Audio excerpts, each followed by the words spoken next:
Hello beautiful people, I am super excited for today's video because we are going to be talking about 7 money moves that every adult should be making this year.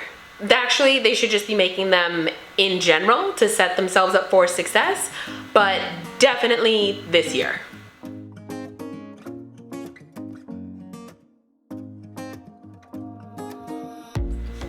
I realized a couple weeks ago I talked about reasons you should get and keep your money right. Those are totally valid. And then after that, I did a video on reasons that you should start creating your own retirement instead of leaving that to someone else or expecting, investing it with a firm or a company and just kind of letting somebody else handle your future finances. But I didn't talk about how to actually get those finances to invest with. Okay, so how you get your money, that is entirely up to you. What I mean by how and why I think that this is important is because first, how you get your money, right? That might be a job, might be you have a career path that you've chosen, you might be an entrepreneur, you might be an investor and receive money from investing. However, before we jump to investing, that's what the how I wanted to talk about. Most people, the average person, is either working a job or owns a business, and that's how they're acquiring money to live on in the day-to-day and how they're acquiring money to invest in for their future. Once you have that money to live on for your day-to-day and you have enough money to start using to invest into your future, the question is, how do you do that? How do you set yourself up for success in the future? And not just yourself, but your children and your grandchildren and future generations. One of the big things that has always stuck with me is that God says for us to leave an inheritance to our children's children.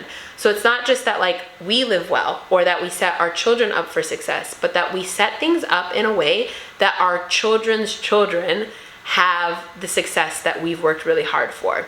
And so when it comes to that, I have come up with 7 money moves that I think we should implement and start implementing right away so that we can set ourselves up and live a good life, our kids can live a good life, and our grandkids can live a good life. All right, money move number 1 is to first pay yourself and to tithe. Now I put these two together, but I think that the mindset around both is crucial. The first one, I'm going to start with tithing, is really important, and that is, so I am Jewish, and what I mean by that is I am a Christian and I believe in the biblical feast days of God. I believe in following the Torah, and I believe that is a part, that's why it's in the Bible. It's important, right? With that being said, one of the things that's in the Torah is that we are to give 1/10 of all that we earn. Now, who you give it to, how you give it, that is your business and a totally different video. However, we are to give 1/10 of that we earn. And the reason this is important is because it shifts our mindset. If you are from the church or you've gone to church for a long time, they tell you to give 10% of whatever you earn, and there's that. But it says it's not so much just about the 10% that you get from your check. It's really about 1, being consistent, 2, I should probably flip these. It should be 1, about trusting God and that He's faithful to His word, and 2, about being consistent. And the reason I say trusting God and that He's faithful is because most people, thinking about the time of how things were throughout history, we'll just say throughout history, some people had jobs, but a lot of the jobs that we have today were often employed by slaves. That's a whole separate video about that too, but facts. Most people that owned slaves they owned businesses, okay? And with that being said, as culture civilized and slavery is banned and outlawed, there were still those business owners. They never said, oh, this is what I'm getting paid, I'm only going to give 10%. It was more so the mindset was, whatever I earn, I'm going to give 10%. But they would often commit to making a certain amount per year based off of what they wanted to tithe. So saying, hey God, I'm going to trust that this year I want to give $30,000 to my church, right? Or I want to give $30,000 to this organization or whatever. That's a lot of money. That means that that person, if I'm doing my math right, because I just like threw out a number, had 2 zeros. Wow, I'm really bad at math. 300,000. Thanks, don't judge me. Yeah, 300,000. That person has to earn in their business $300,000 for the day. Or for the year, not the day, the year.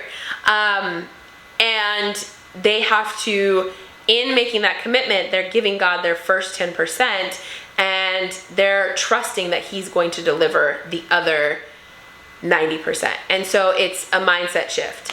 When it comes to paying yourself, you also want to, you worked really hard for the money that you have earned, right? Whether you're a business owner or whether you're working in a company and for a company, you have worked really hard for your money, and you deserve to keep some of that money and put it toward your future and the things that are going to bring you joy and happiness, success, and fulfillment.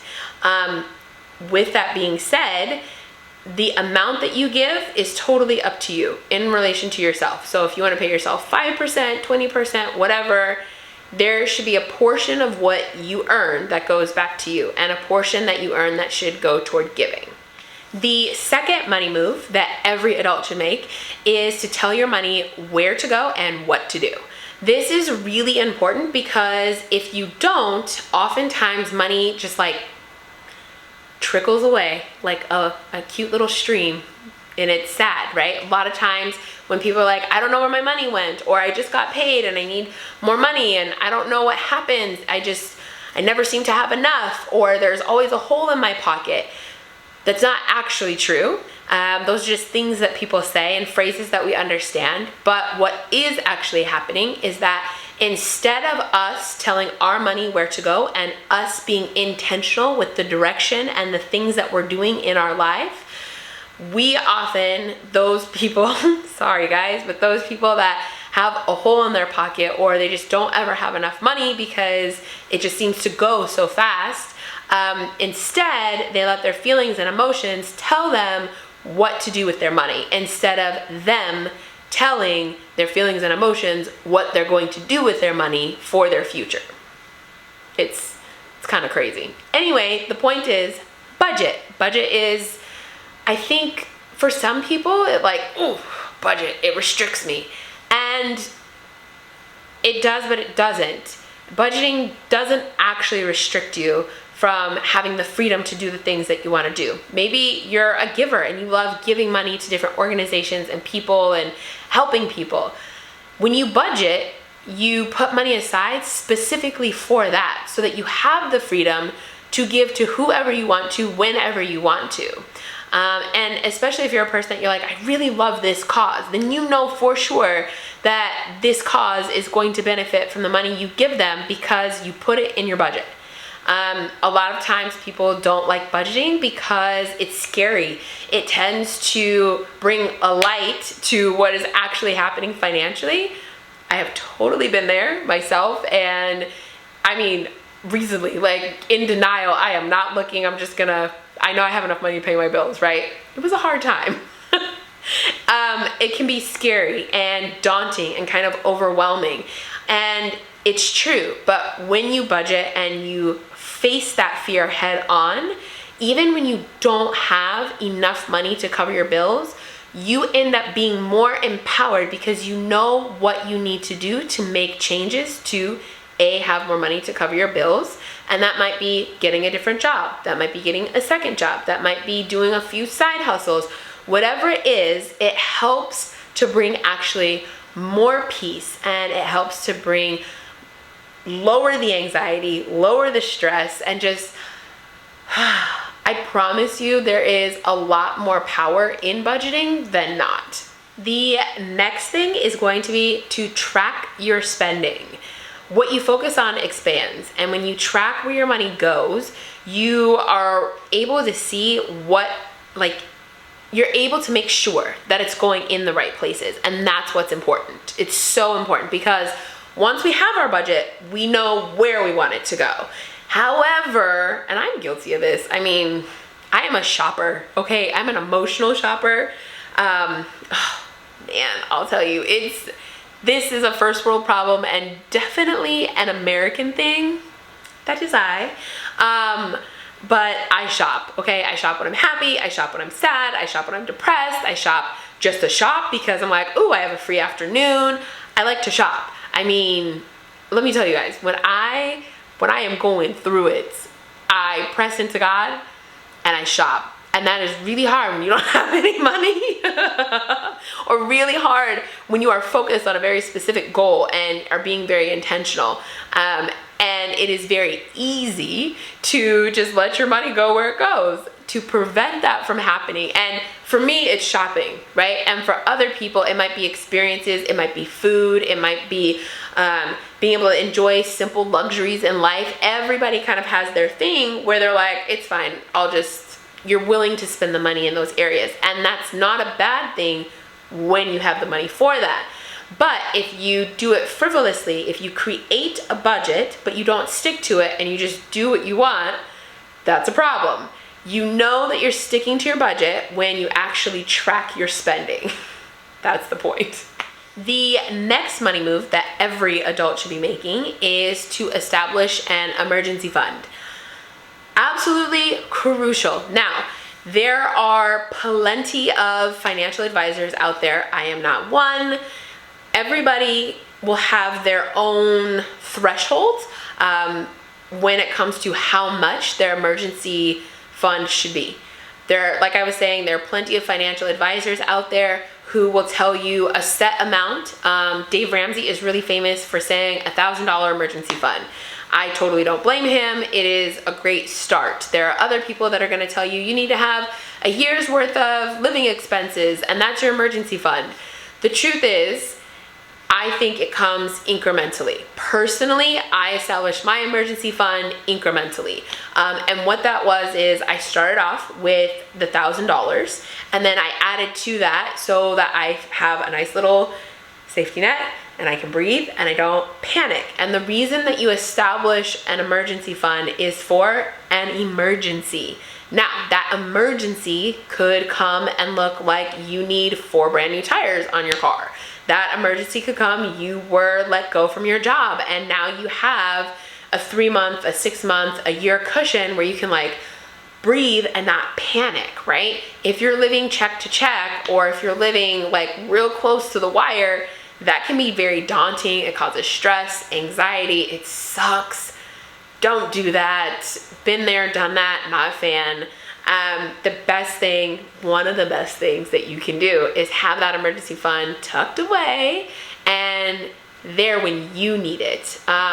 There are other people that are going to tell you about like, don't keep cash. I would not recommend that. Your emergency fund should always be in cash. I mean, some people put in CDs and savings and all of that.